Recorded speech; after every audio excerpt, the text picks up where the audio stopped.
Hello everyone who happens to be watching this. This is my video on how to make a Lego person or any other kind of miniature or any other object in a stop motion animation fly.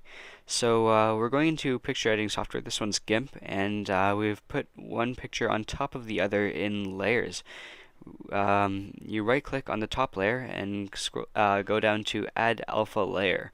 Once you've done that, you go to the eraser tool and just erase whatever you need to from the top layer, and the bottom layer will show up underneath it, and that works pretty nicely. What I've actually done is when I was taking the pictures, I took one picture of the background without the Lego person or without his stand, because that's what we're trying to erase.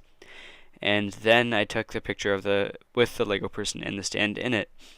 So I've erased that. I actually noticed that the background picture is actually lighter than the foreground picture, because I don't know.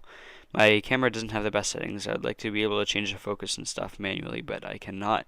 So what we've done here is we've turned the opacity down so we can blur out or fade out the edges so much.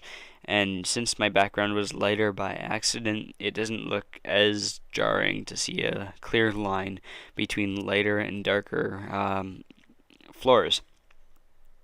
Although I did try to cover up for the background being lighter by adding jetpack sound effects, as I'm sure you've heard, and I figure it's believable enough. Like the flames from the jetpack are at least the way heat distorts like the air, and you always see funny wiggly lines and waviness over a barbecue.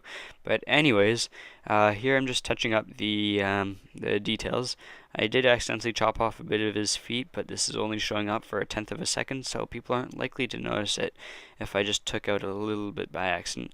So I'm saving it as the picture. Careful that it's the foreground picture, not the background picture. And yes, replace, and yes, export.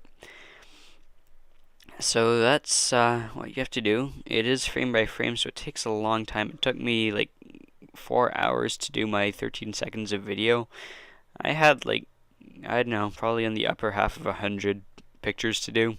And here's the finished picture. The problem with this technique is that you don't get shadows, and that looks really weird sometimes, like this time, but you can sometimes find excuses. Maybe use a flash and have lightning bolts that cover up the shadows. But anyways, that was a really bad example.